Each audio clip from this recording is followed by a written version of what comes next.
Poppy, a very warm welcome. Lovely it's great to see you. To have you here today.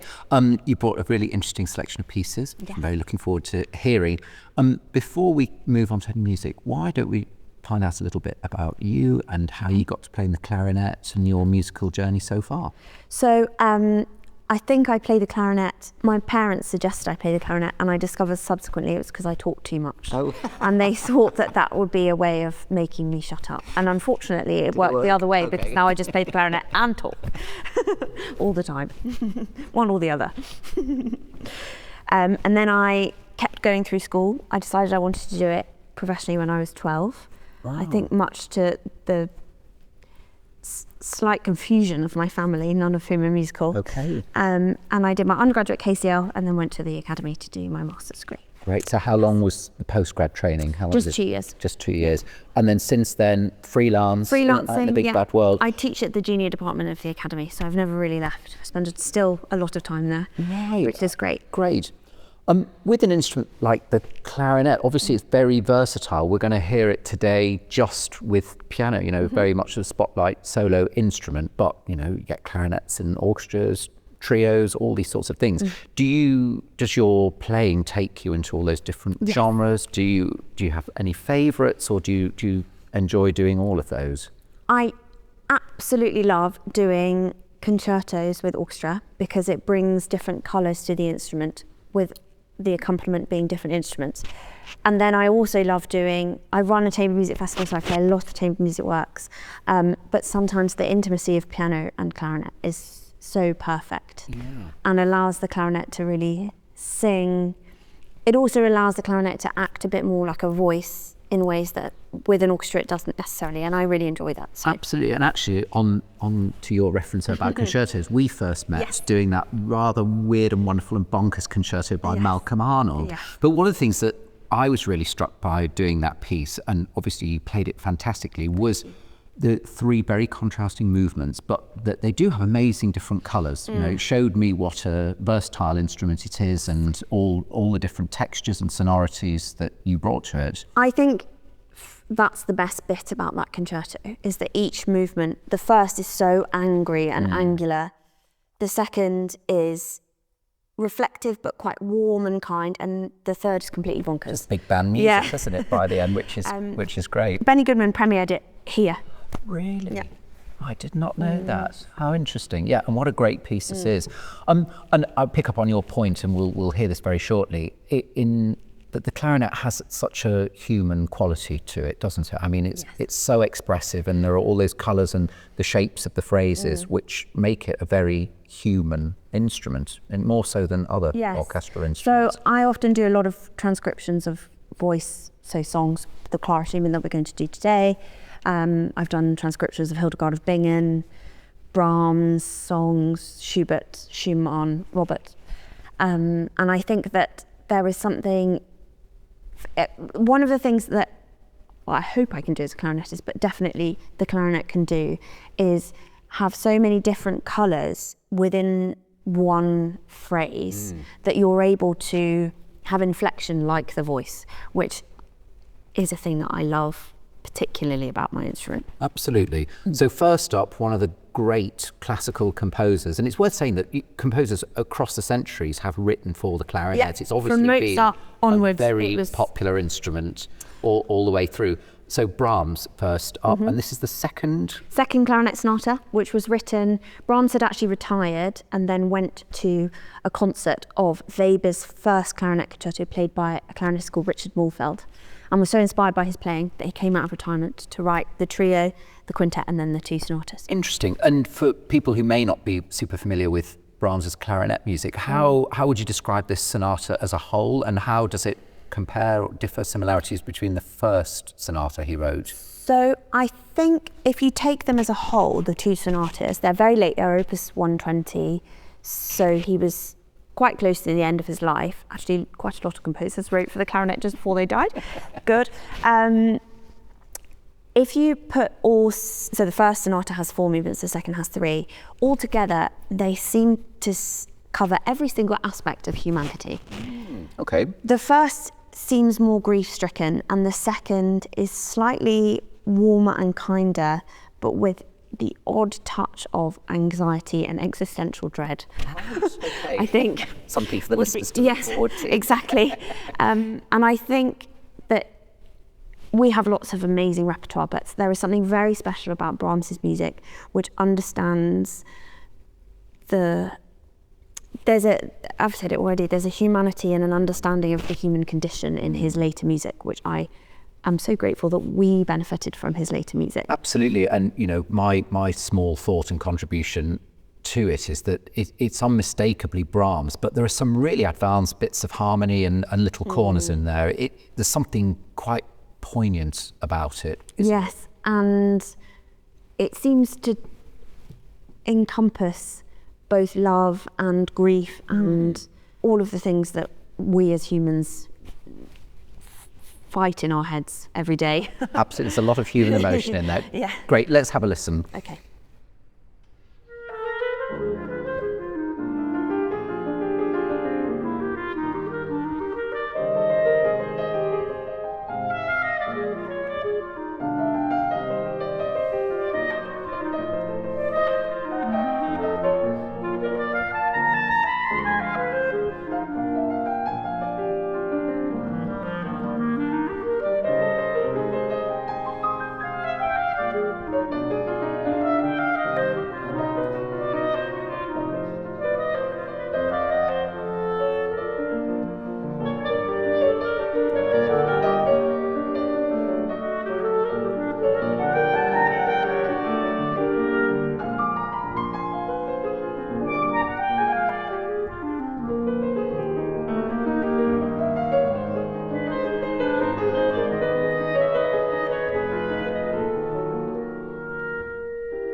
Next up, we have some music by Clara Schumann. Yes. I'm really interested that you've chosen this. We talked earlier about how the clarinet has such a human quality, such a voice-like quality, and we've discovered with other films that we've made with other instrumentalists that often songs transcribe so well to solo instruments, and you have done this transcription. Tell us about why you've chosen this song and why you think it particularly suits the clarinet. I love Clara Schumann. I think she's an extraordinary composer, and it was one of the only options for us because she didn't write for the clarinet explicitly. And this set of songs are so gorgeous. My favourite thing about the whole set of 6, and we're going to play the first and the last ends on a question. And so this cycle seems incomplete, and harmonically it's reflected. I think it's not a perfect, there's something weird about the cadence at the end. I can't remember what it is. And she is so clever and unashamedly herself, and a feminist before her time, and all of those things. And that was important to me to be able to, there's not, as we know, canonically, there is not a huge amount of repertoire that is regularly played by female composers. Okay. And we have to search for it because of historical, patriarchal values. But it's also very important to find music that people will want to keep listening to, and that's the way we have to work to make the repertoire more diverse. And so these songs are just so incandescently beautiful that I stole them. Absolutely, and I think it's worth saying that as with any great music, it transfers to other instruments, other genres really well. And when you have a beautifully written song like these, that it works so well on a melodic instrument, it doesn't lack not having the words or the voice, and the way you play it, you get the human quality and the expressiveness anyway. And also by playing song, as instrumentalists, we become better at phrasing. Because if you think about how singers have to phrase according to sentence or according to breath patterns, I mean, we have to do that as well. You learn about finding the line of a phrase, it's very good to play songs because then that translates to what else you're playing. And that, I think, is an invaluable tool for us as instrumentalists. Absolutely. Let's hear some Clara Schumann.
And to finish, we're going out all guns blazing. We are. Also continuing the spirit of transcriptions and Yes. pieces that now exist, perhaps not as they were originally conceived. We have a fantasy on Traviata, one On of the themes Traviata, great yes. big operas. Tell us a bit about this, who's done it, and what are the challenges with something like this? This is a transcription by Donato Lavrelio, who was a flautist, and the arrangement is by Giampieri, who was a clarinettist who did Carnival of Venice, all of our very fiddly showy off pieces. Okay. He's transcribed. Actually, I think he was a clarinetist. I'm not really sure. Traviata is one of my favourite operas. My mum loves it. We listened to it in the car when I was little, and I found it in a music shop when I was about 15, and I was told I wasn't quite ready to play it. And so now whenever I play it, I feel very smug that I'm now ready to play it, even though I'm 32 and should have got over that by now. It's weirdly, I think there's something I've thought about. I've programmed it quite a lot recently, and one of the things about it is it's supposed to be really showy-offy. And actually, if you think about it more as a melodic piece, it makes so much more sense. So thinking about all of the fiddly bits the tune is in there, either in the piano part or it's sort of dotted amongst lots and lots of semiquavers. And the more we think about that melodically, I think the more it is music rather than a technical exercise. Yeah, it's probably a difficult line to straddle, isn't it, with these extremely virtuosic transcriptions, which has to show off your technique and virtuosity to the highest level, but using as its basis simple sung melodies as the Traviata. You know, they're the vocal lines from the arias, from the choruses, and so that thread must always be apparent and visible. And an understanding of the subject matter of the opera is fairly important, that you understand the tragedy that's behind it. Otherwise, it can be sort of a kind of throwaway piece that you do at the end of a recital. And actually, that opera means so much to so many people. You have to think about what the audience want from it rather than whether or not you're going to show off that you practice your scales. So condensed into a few minutes, here are all the best bits of Carmen.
Poppy, thank you for being here today. My it's pleasure. been great Thank you so to have much. you and for showing us such an interesting range of repertoire for the clarinet. Thank you. We wish you well with all your future musical Thank you so endeavours. much. Thank you.